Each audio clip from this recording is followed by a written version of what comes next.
send the information.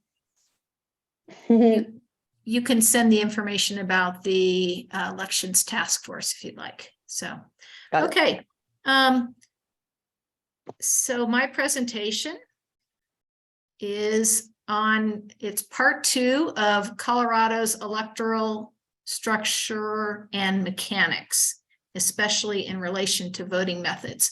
So I need to go to the other presentation. Here we go.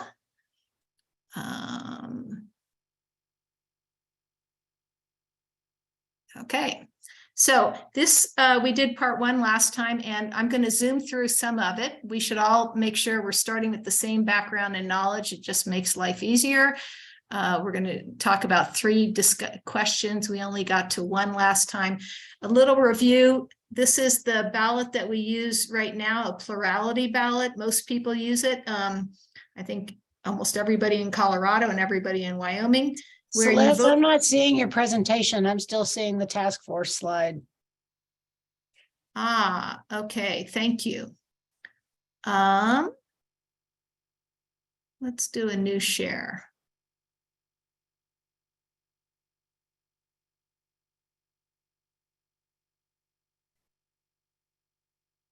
Is that better?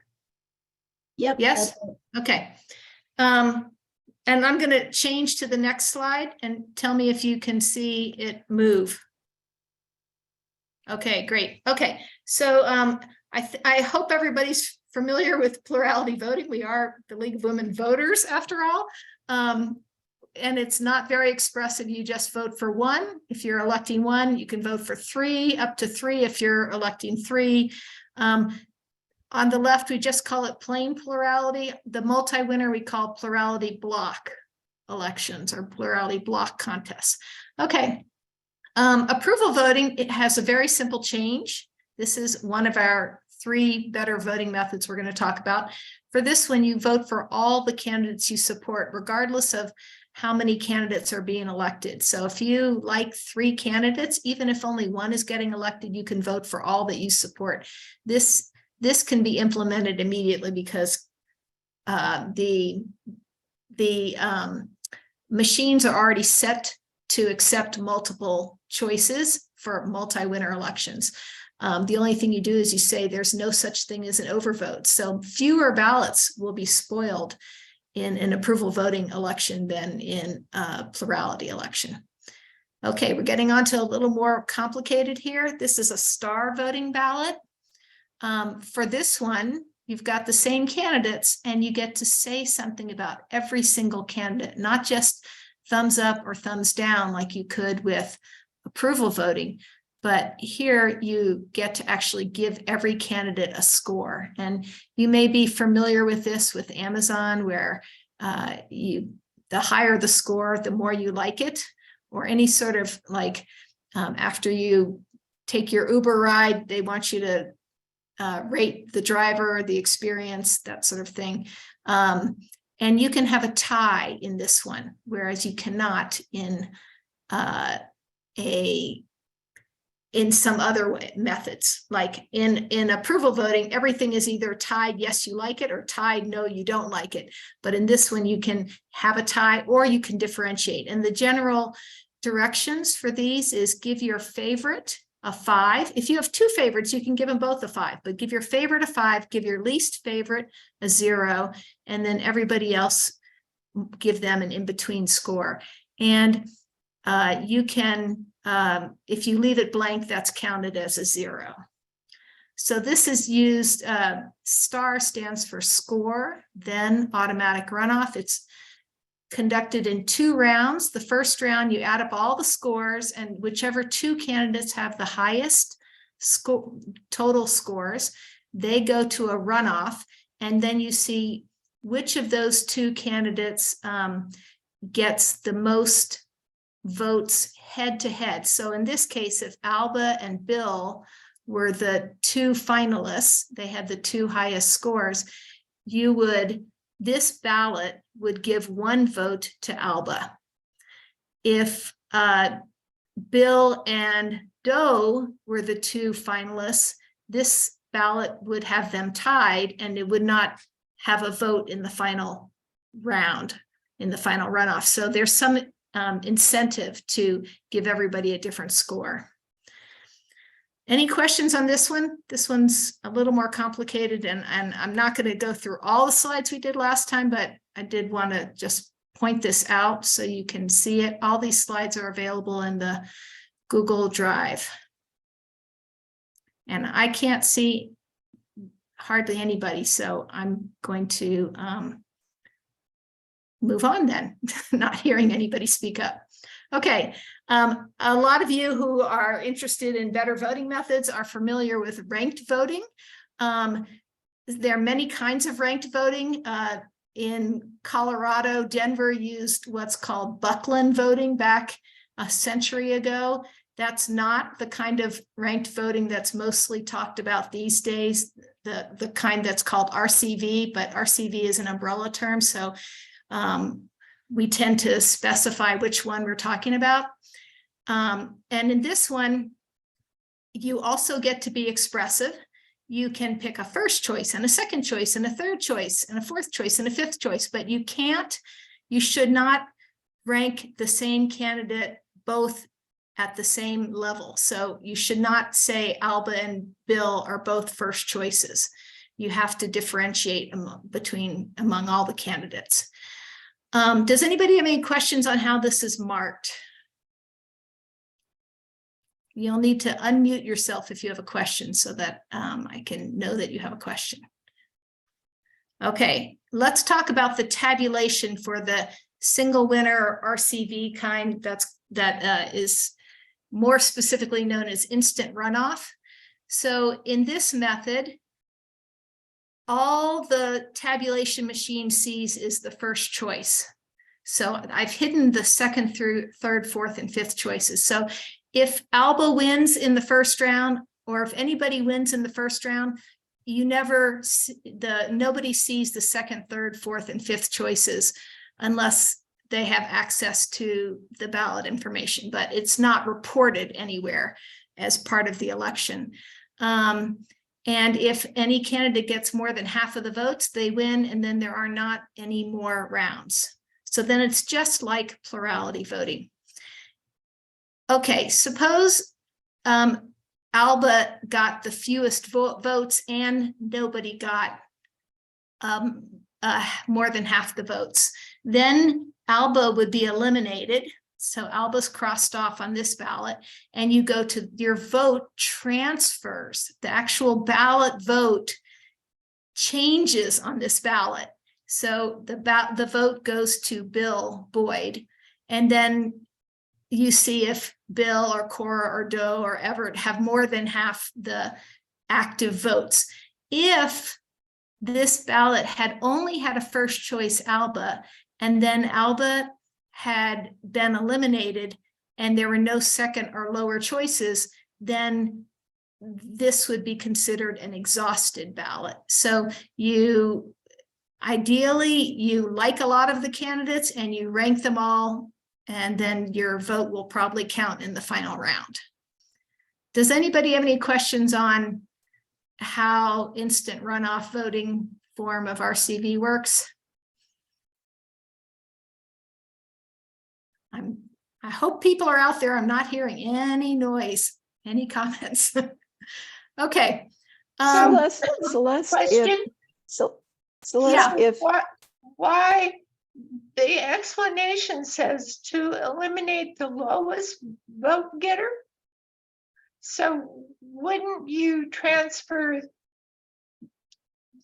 bills to Alma? I mean, why does the first choice get eliminated? So suppose there were 100 people who voted, and Bill got 25 votes, and Cora got 20, and Doe got 25, and Everett got 20, and Alba got 10. Then Alba would be the lowest vote getter. There would be a lot more ballots. This is only my ballot. So if I voted for the person who got the fewest number of votes, then my vote I get another chance to say something. It's great. Unlike plurality, where your vote is, you get one chance to speak, that's it. Here, you get to say something. You get to say, well, if Albus doesn't prevail, then I want my vote to go to Bill. Okay, Okay, so Okay. so the first over the column doesn't mean that they had the most votes. Correct. This is Okay, got it. Okay. just my ballot here. Thank you. Sure. Evelyn, do you have a question? So yes, so if the first person, whoever, all the people who were in the first column, all the people who got votes, number one, Right. nobody gets 50%, then do they ignore column one and just go to column two? No, they only Okay. ignore column one for the lowest vote getter. So if Alba Okay. was the lowest vote getter, then this person's ballot goes to Bill. So then Bill gets another vote. Okay, because Alice she got the least amount of votes. Of the 100 voters, she got the fewest number of votes. That's right. Okay. Yeah. Yeah. So this comes up later when we talk about things like how to audit an election and things like that, It which seems is so complicated. I think a lot of voters like it. It's more complicated than plurality, and that's not necessarily a bad thing, I would say personally. Okay. So Celeste, if I can just jump in for one Sure. sec. For those who are new to this task force, the earlier task force meetings are also recorded, and they're on the League of Women Voters YouTube channel. And I will try to find what they're titled. It should be something like Alternative Voting Methods Task Force. And you It can is. watch those because there's been a lot of education of people like me who are totally ignorant. And now I'm only mostly ignorant. And somebody said something about putting these presentations on the Google Drive as opposed to the League of Women Voters website. So you should tell us where that is too. Sorry, they're on the League of Women Voters YouTube channel. I'll put the instructions in the chat. The slides are in the Alternative Voting Methods Google folder under the meeting name. Okay. Oh, wait. Okay. I don't know how to, is there a link from the website? From the League of Women Voters? I sent it I'll send it to you when I follow up on this meeting. Every time I follow up, I send, and every time I invite for the new meeting, and everybody who's here will be invited to the next meeting, and we'll have all that information. Okay. In both of those emails. That's good. Thank you. Okay. Okay, moving on then.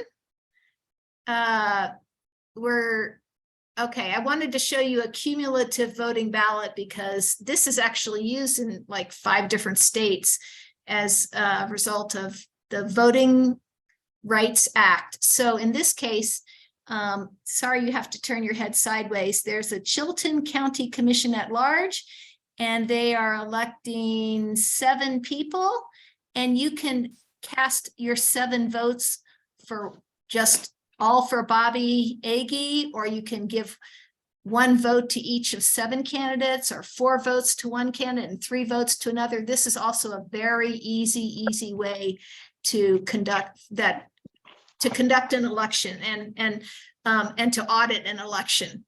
It's only semi-proportional, but anyway, there it is. We don't have to talk about that so much right now.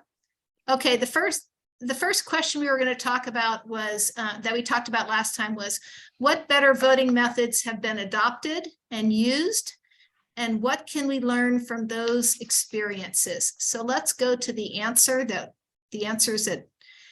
we came up with. If you're talking about the jurisdiction, municipalities are the easiest targets for a better voting method.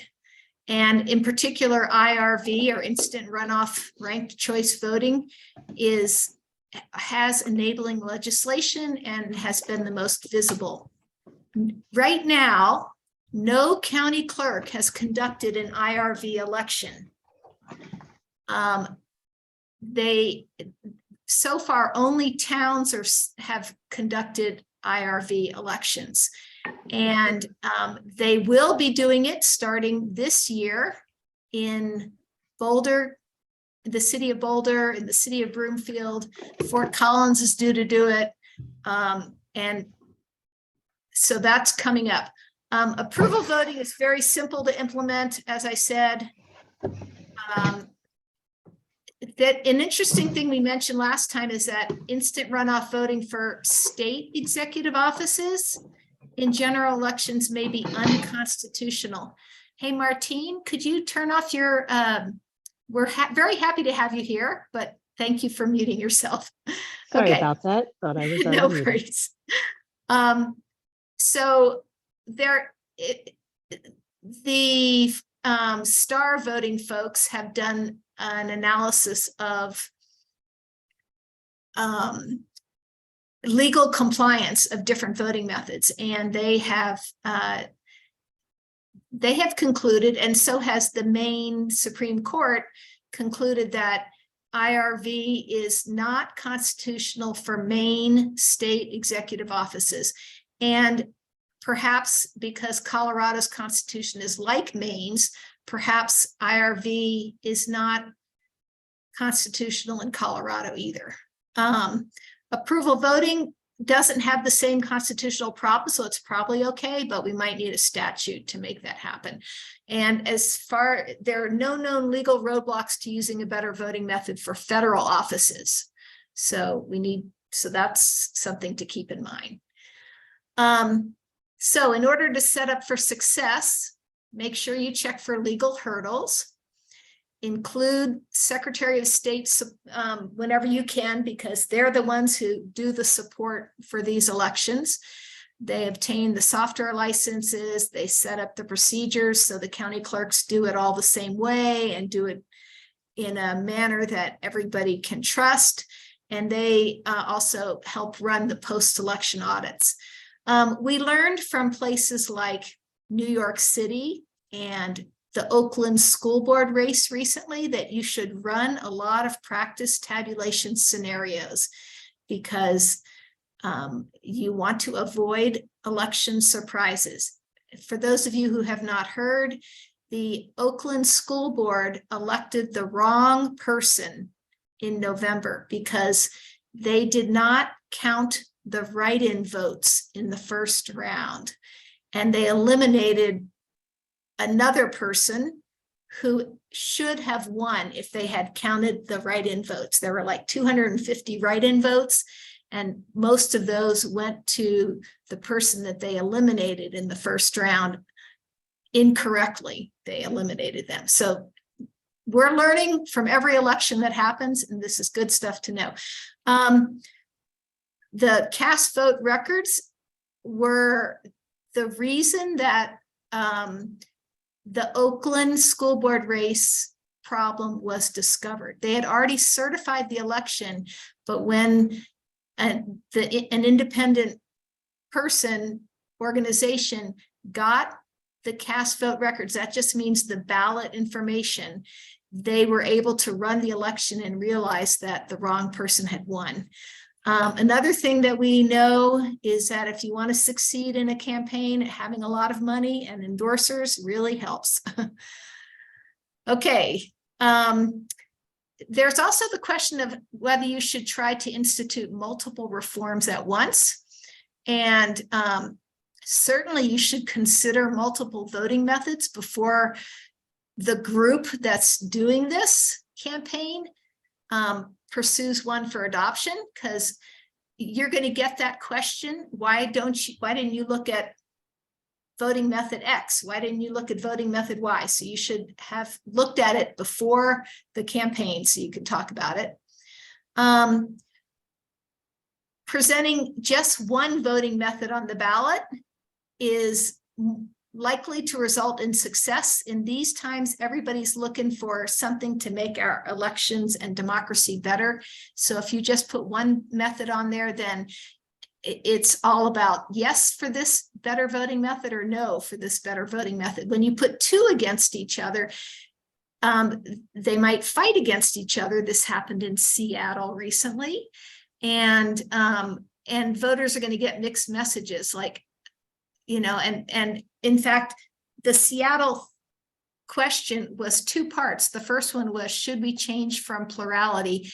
And it barely passed that they should change to a better voting method.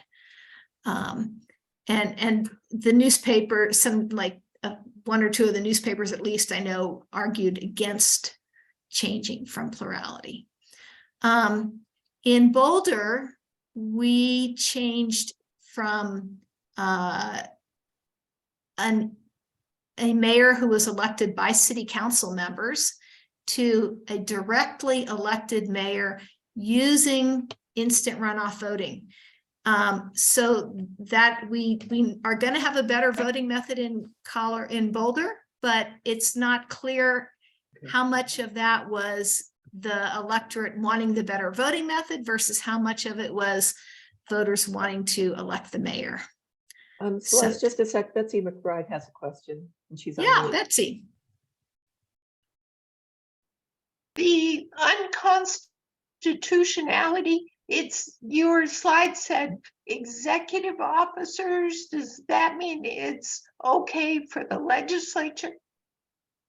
It was just executive offices?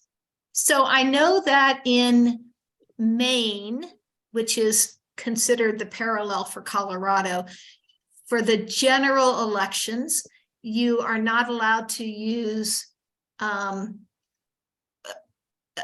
instant runoff voting for the governor or in any of the statewide offices, like the statewide offices. You can use it for senator, U.S. senator, and you can use it for U.S. Congress, but you can't use it for state senator. You can't use it for state house. You can't use it for any of the state elections. In the general, now they are using it in the primary.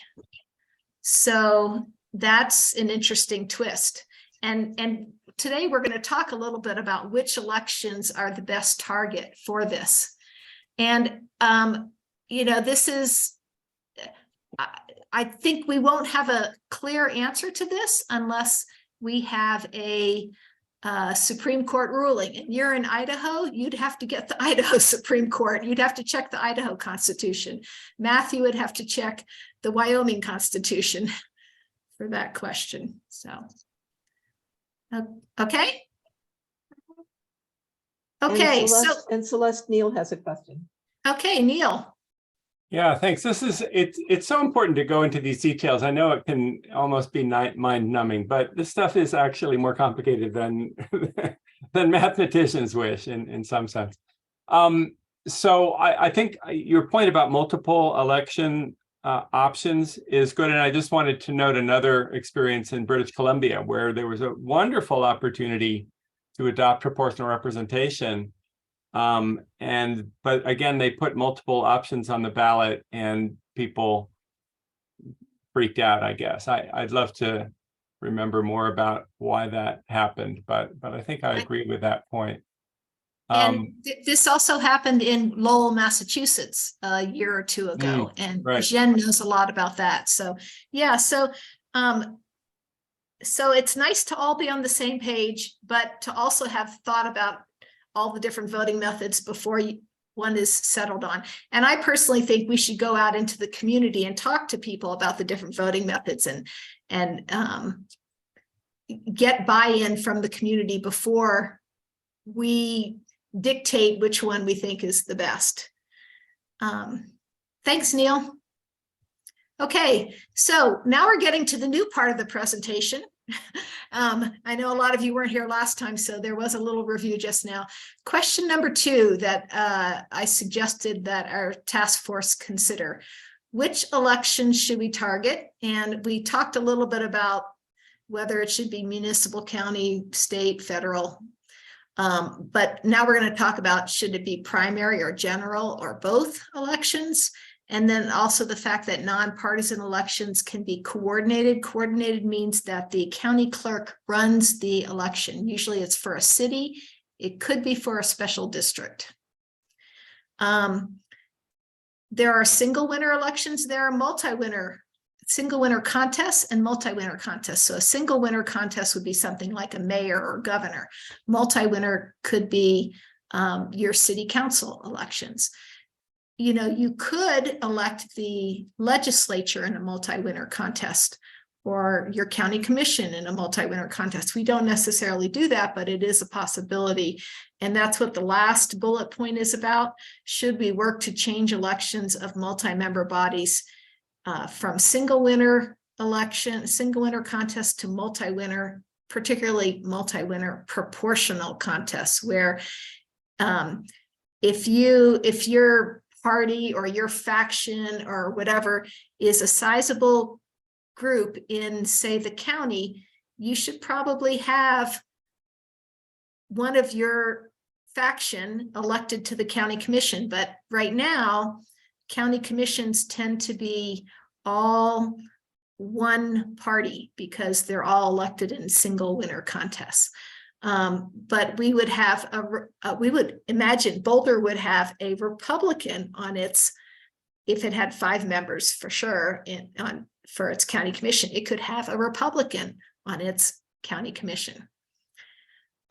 Okay, so this is the question to consider. Let's talk about primary elections. Is a better voting method more necessary in primary than in general elections? Perhaps. Competitiveness is very high in an open primary seat. In other words, when no incumbent is running, a lot of people like to jump into that seat, especially if it's safe for one political party. In the other party, the minority party, you might have to scrounge to get somebody to run, but for the majority party, there are usually a lot of people running.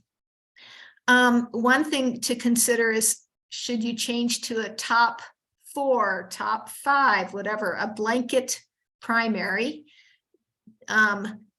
meaning that all the people from every political party run against each other.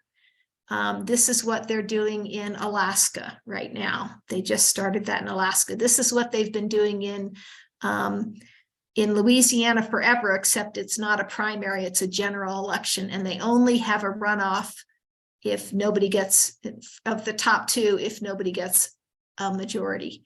And this is what they're doing in California. They have a top 2 blanket primary. So everybody runs against everybody else.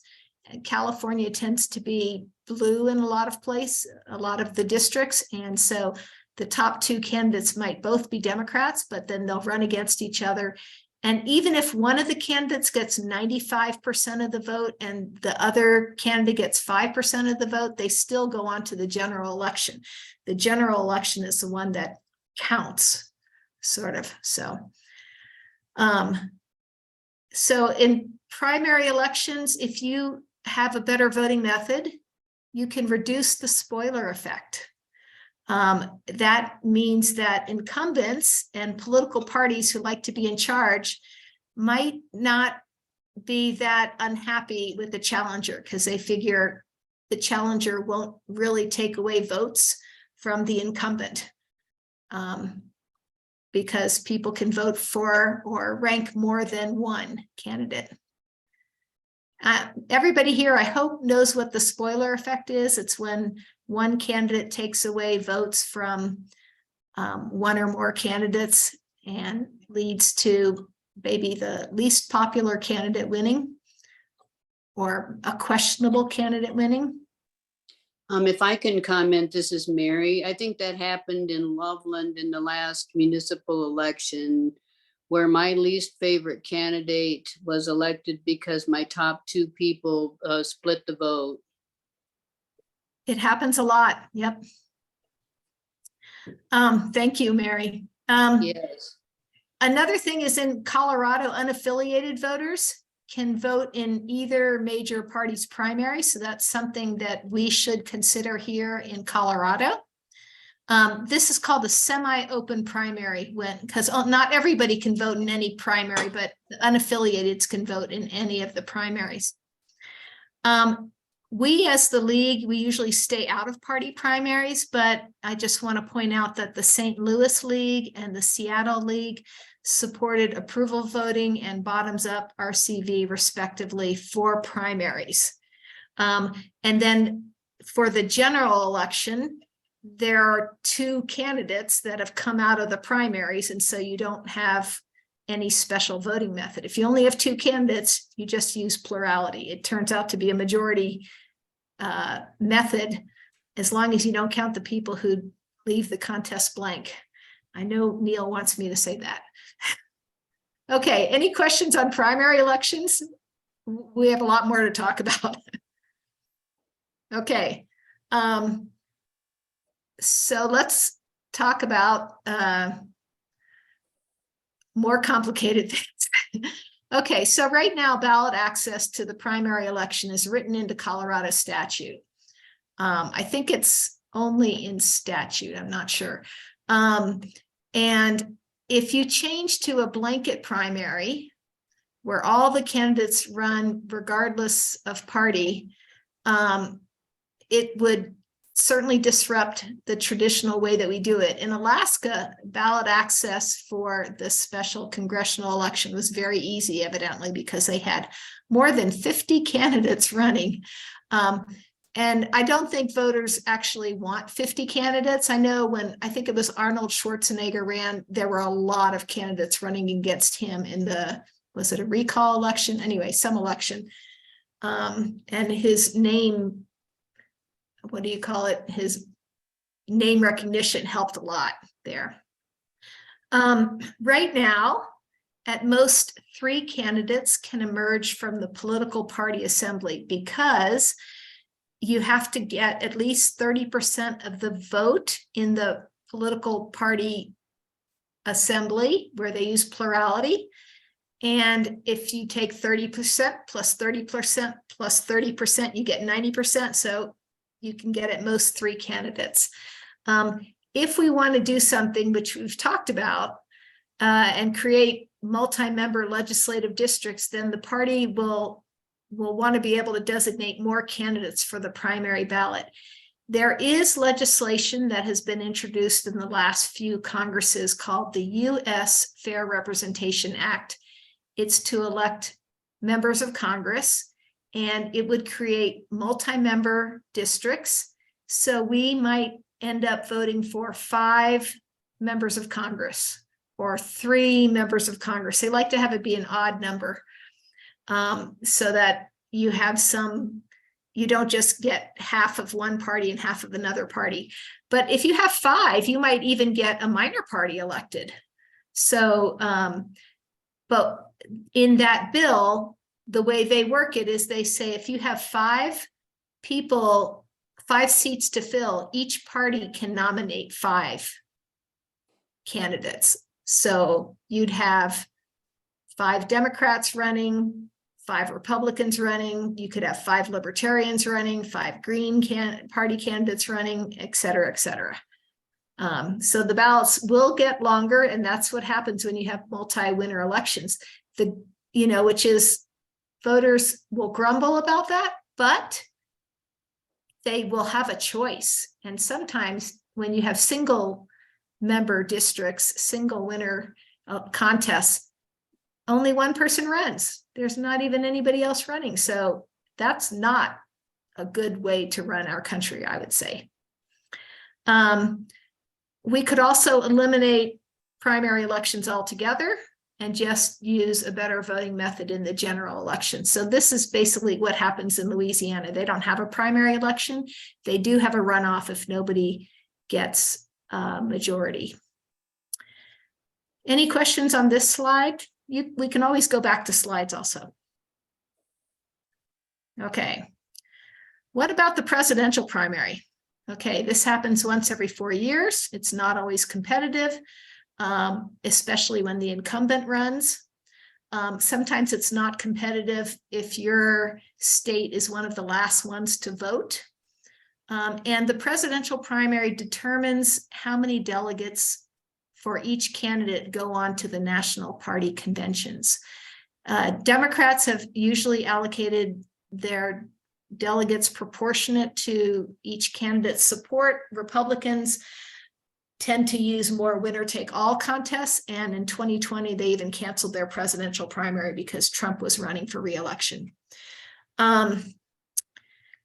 If you have a competitive election anytime, that is, from all I've heard, that is the biggest driver of voter turnout, a competitive election. So competitive presidential primaries will also have high voter turnout.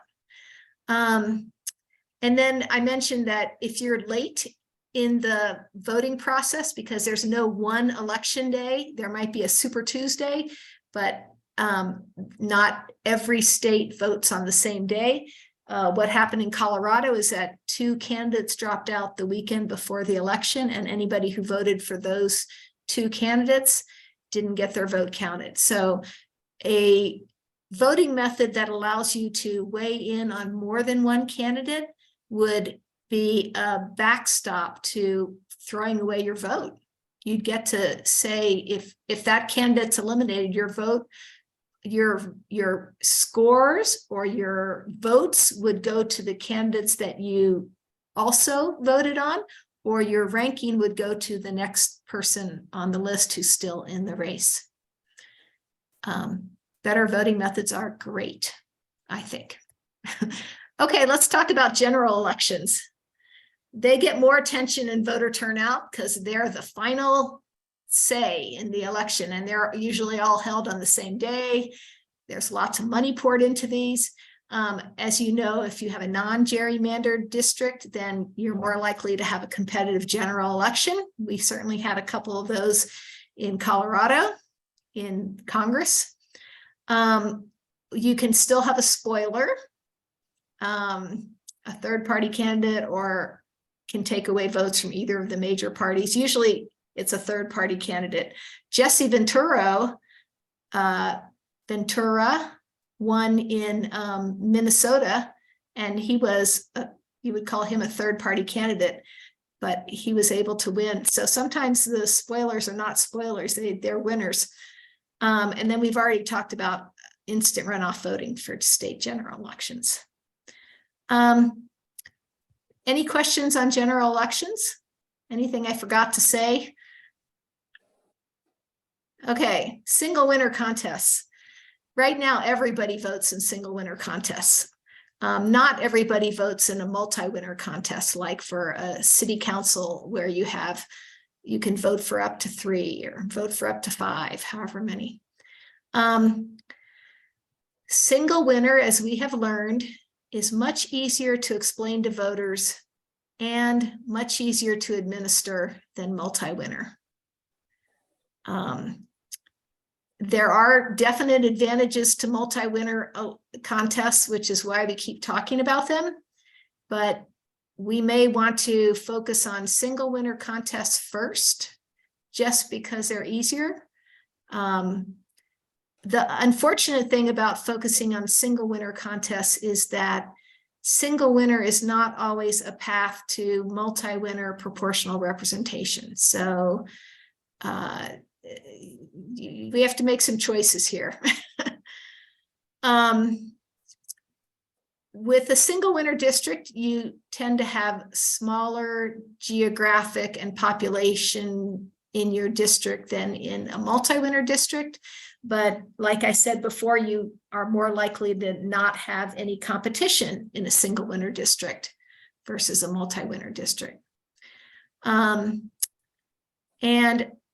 finally, many people have heard of the term RCV, and I've already pointed out that for single winner, the most popular kind of single winner RCV is better known as instant runoff voting.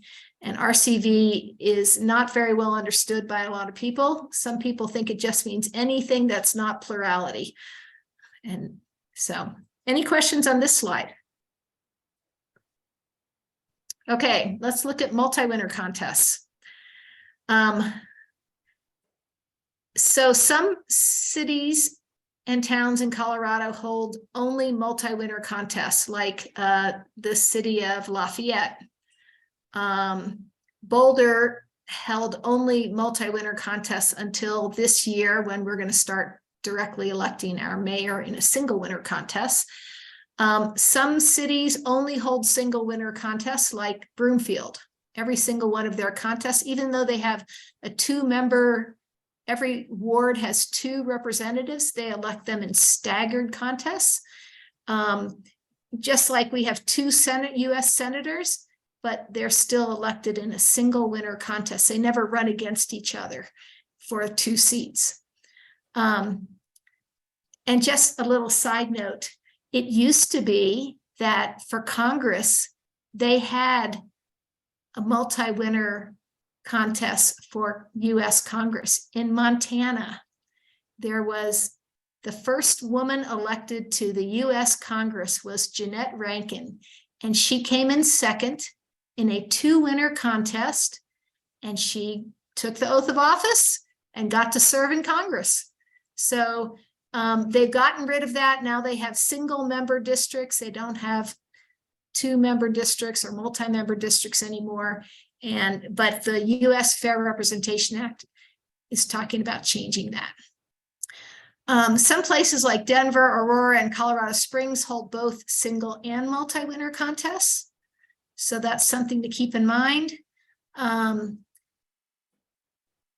people argue that if you have single winner and multi-winner contests, you should use the same kind of ballot for both, either a ranking ballot, an approval ballot, a score ballot, but not have one contest be ranking and a different one be approval.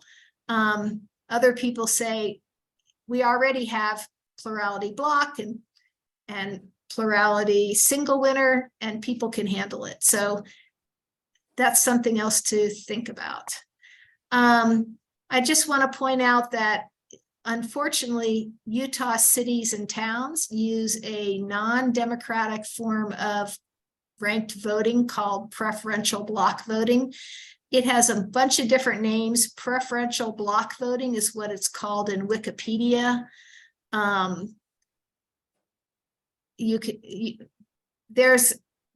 It'll come up later in this presentation, but Colorado does not allow anything except the instant runoff voting and the proportional form called single transferable vote.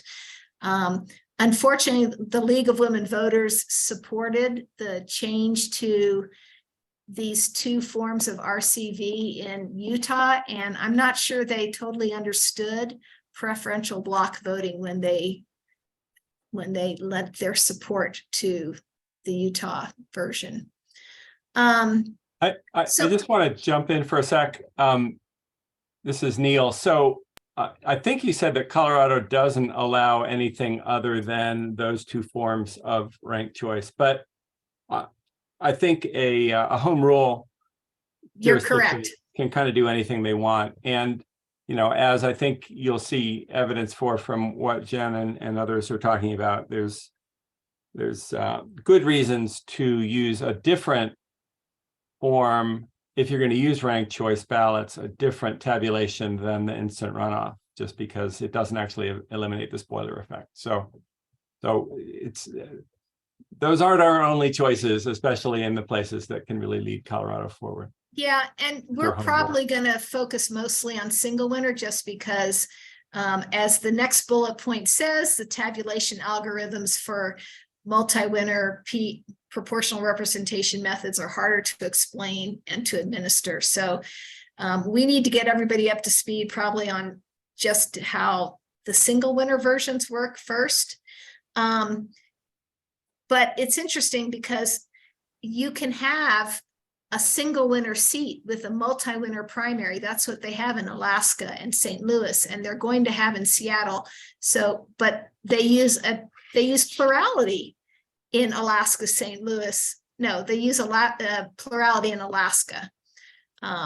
They use better voting methods in St. Louis, and they will also in Seattle in the future. I Neil? just want to put in a pitch for considering going first with MultiWinner. I mean, any change is hard to explain, but I think the benefits might be so much greater. You know, I know that there's a lot of factors to consider, but yeah. A bunch of us are big fans of proportional voting methods, which are MultiWinner voting methods. Okay. So now let's talk about the challenges with proportional representation. So you have to do two things when you are doing, sometimes you have to do two things when you're going to proportional representation. You have to go to at-large multi-member districts, and you have to do a proportional voting method. And if you try to do both of those at once, you may not succeed. And in fact, it failed in Santa Clara. It failed in Lowell, Mass. And it's partly because it's just hard to explain these things.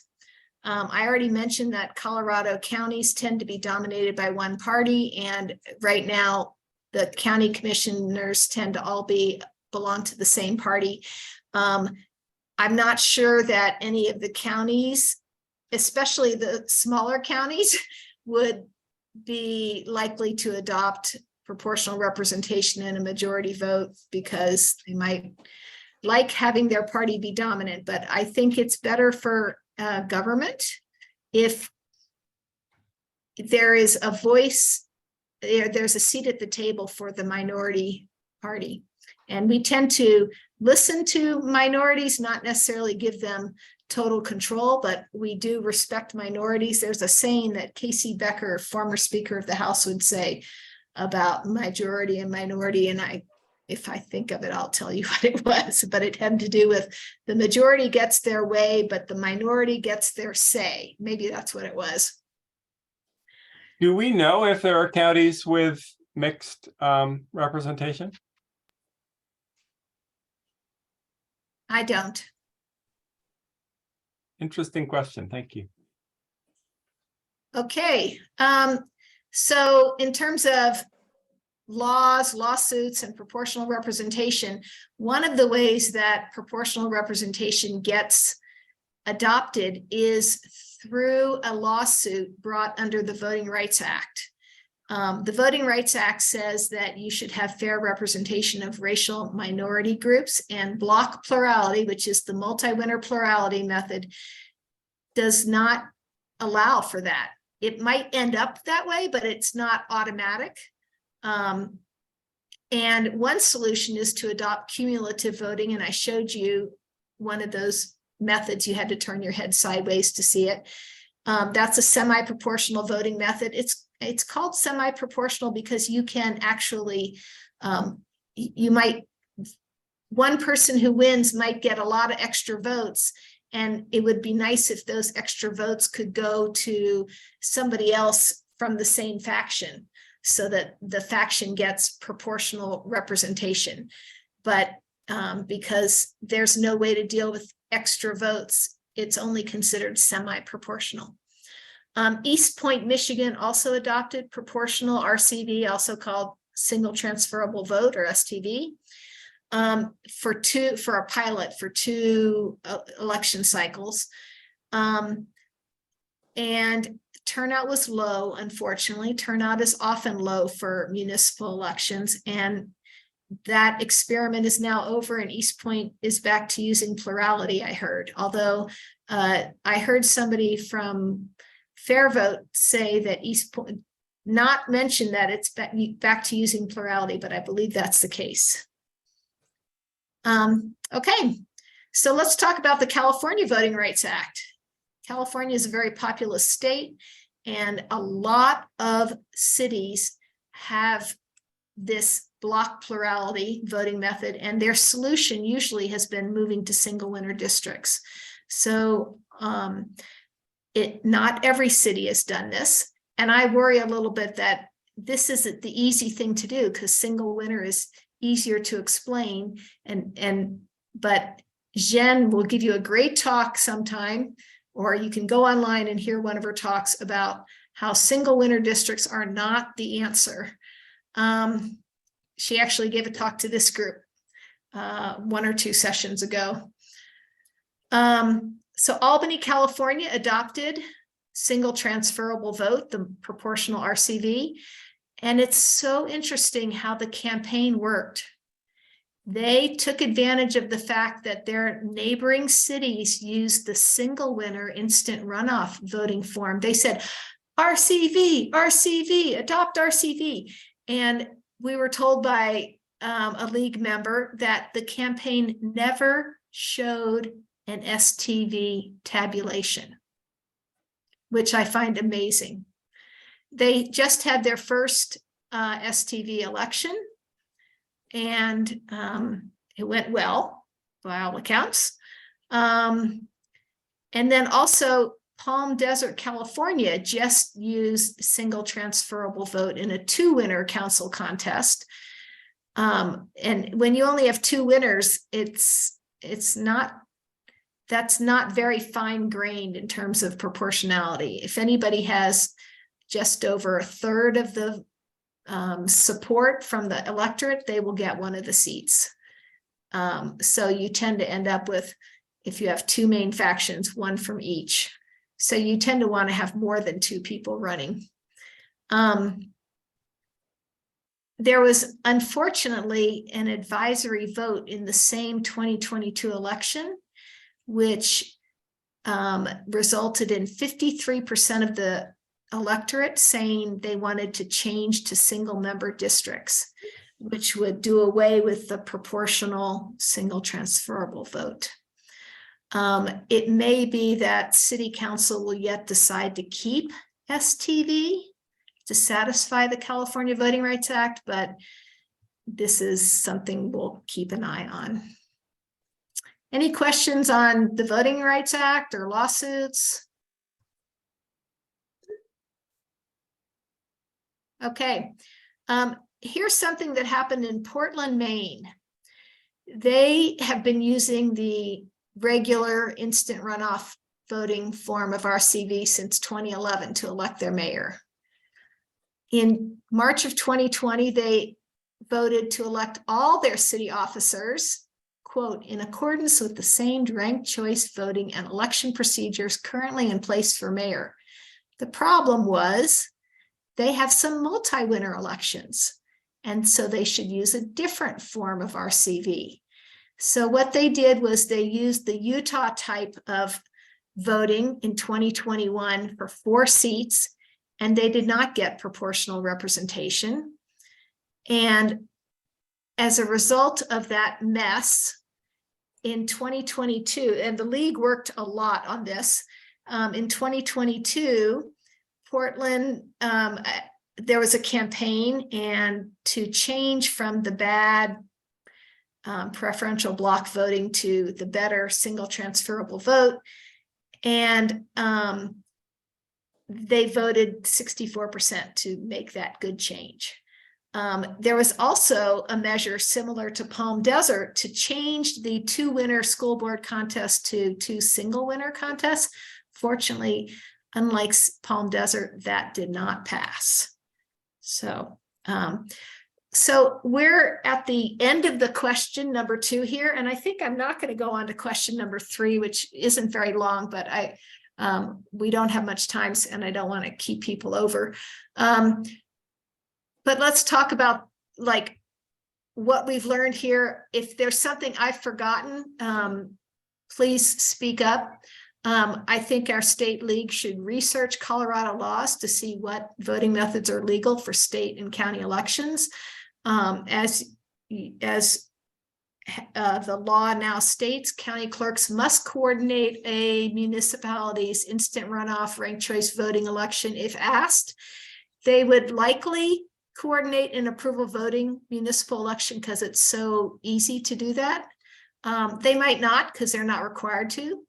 But I would hope that if a city adopts it, we could get a state law saying that the county clerks have to do it just in case they might say no. Star voting, which is score, then automatic runoff would definitely be a harder sell for county clerks. Primary elections may be where we can get the biggest bang for our buck, especially when it is a competitive primary election. A lot of these seats are safe seats, and another thing we can do is turn primary contests into multi-winner contests so that the general election becomes more competitive. This is what happened in Alaska. If they had the old method in Alaska, the Republican, whoever won the Republican primary would have won the election. But because they had 4 or up to 4 people go on to the general election, the Democrat actually won, which is, I mean, Alaska is a little bit of a rebel state, but usually they elect Republicans. Presidential primaries come once every 4 years, but voters are still going to want an expressive ballot, and they'll want to be able to have a backup choice in case one of their candidates drops out, which sometimes happens. So ideally, multi-member bodies would be elected using a multi-winner proportional voting method. Proportional representation will likely require a huge education effort or a sneaky RCV confusion campaign like they used in Albany, California. You might consider combining proportional representation with another reform. This is what worked in 1940s Cambridge after a couple of tries to get proportional representation. They changed their marketing, and they were able to get proportional representation. They did not change the ballot measure at all. They just changed their marketing. Changing too many parts of an election might be asking too much of voters. Cumulative voting is easy. It's tested.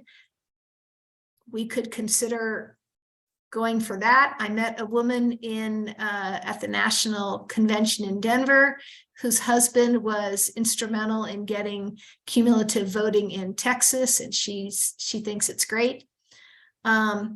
And let's not settle for a bad voting method that we'll need to fix later. And also we should make sure that everybody knows what they're buying into so that there aren't surprises, or not as many surprises at the end. We don't want to adopt a method and then end up having it get repealed later. Okay, Can you go back? I'm always puzzled. You're an expert on cumulative voting, but it doesn't. I've never quite understood. What would be easier? But what would be easier about implementing it than single transferable vote? I mean, all you do is you add up all the votes.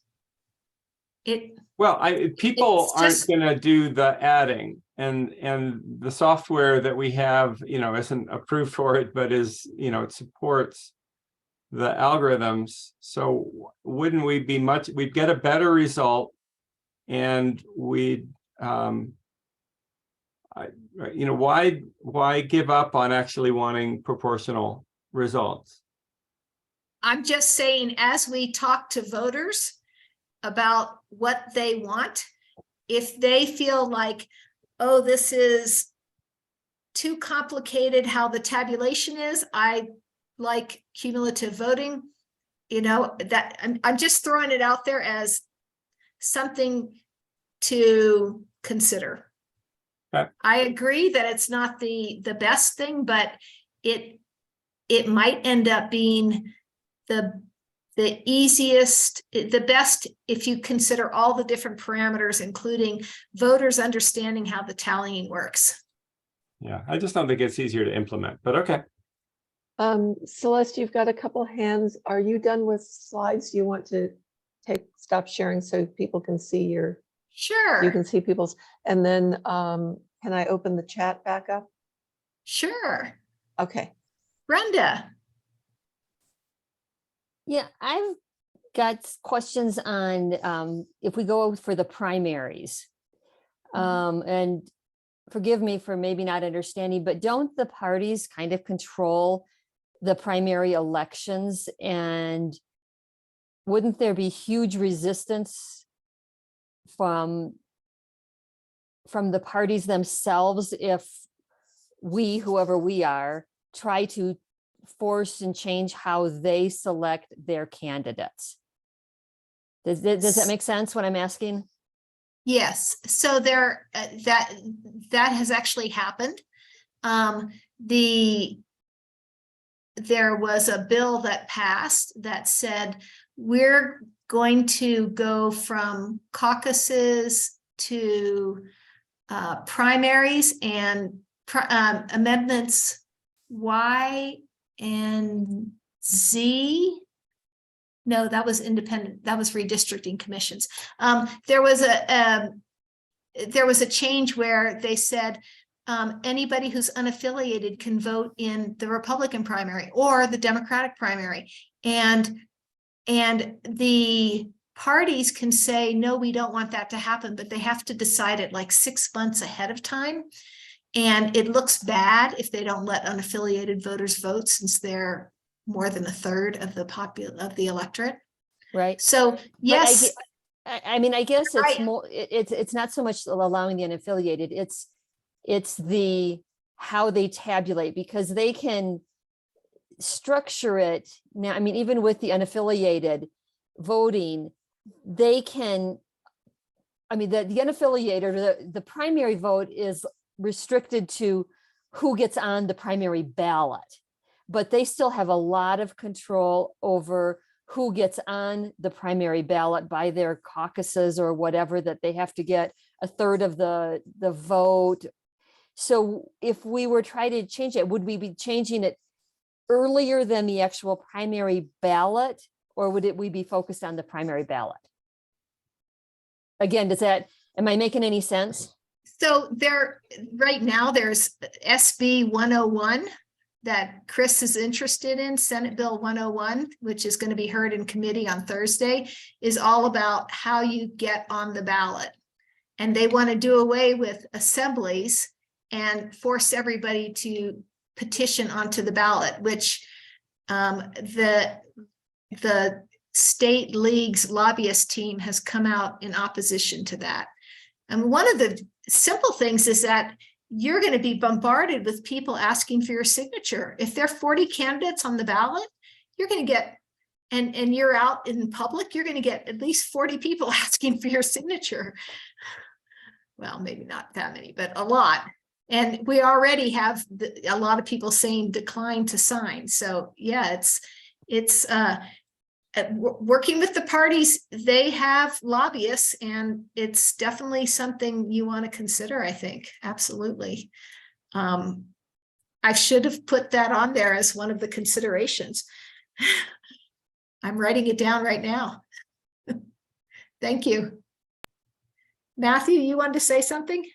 Yeah, I just want to mention shortly that we were talking about comparing cumulative voting to single transferable vote. You know, perhaps an even better comparison when we're talking about simplicity and outcomes is reweighted proportional approval voting, because that's basically the only proportional multi-winner voting method where you can apportion the winners by hand. You don't need really complicated spreadsheet software, specialized algorithms to get to that point. You can actually do it by hand. So that's a real appealing property compared to something like single transferable vote, if you're really concerned about simplicity. Did you know that Cambridge, Massachusetts did their elections by hand, their single transferable vote elections by hand until this century, I think it was. They did for 50 years. And the way they did it was they didn't do the fractional transfer, which is the modern way to do it. They did a random precinct draw, and then they would take every 7th ballot or however many until that you needed to make it work out correctly. So they only So take you an could, example of ballot information to get around the fact that it was computationally intensive. you're right, right. I'm interested in talking to you more, Matthew. Maybe you could send me your phone number or something in the chat, or I think I can get your email address from the League of Women Voters from when you registered. Neil and I actually gave a talk on various forms of multi-winner approval voting, and they're on the Boulder County League's voting methods team website. And I'd love to find out about the doing it by hand part, because if you, yeah, so let's talk some more, definitely, thanks. Yeah, I had a couple things I wanted to report from Wyoming, but Great. and hopefully spark up some kind of discussion maybe, but I'll wait until everyone else has had a chance to ask simpler questions perhaps. We're getting close to 8 o'clock, and I think, sorry, Jen, I think we're not going to get to the how Alaska voters invalidated their IRV ballots today. That's quite all right. We can do it next time. I felt like last time there was more discussion and maybe more engagement than this time. Maybe this was a little too heavy this time. I don't know. I'd like to hear back from people. Well, you had a lot to cover and you covered it masterfully. I mean, the whole world of how people are changing voting methods is a big task. I wanted to support what Matthew said in the sense that, and really just contrast it with some other approaches. The cool thing about using any of the various proportional approval voting methods to get multiple winners elected is that the ballot is so simple. Again, it looks just like our current ballot. It doesn't take more space. You just mark as many candidates as you approve of, and it can be more or less than the number of winners. So, and I'm a fan of just doing it purely proportionally, and I think it's actually easy to explain it, even though it can, take a little more computer time than you'd like, but it's always practical to do it. So, yeah. There's for equal time, I just want to say that the star voting folks have a proportional star voting method also. Absolutely. And we had one of their advocates come and talk to us. So, and they're actually trying to get a ballot measure statewide in Oregon to use star voting in all of their elections, unless they already have a non-plurality method in place. They're not going to try to change from an already good method.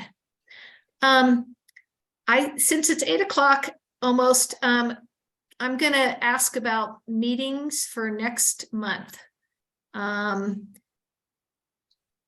And a possibility is March 20th. I'm going to go ahead and share my screen so we can look at dates that I have here.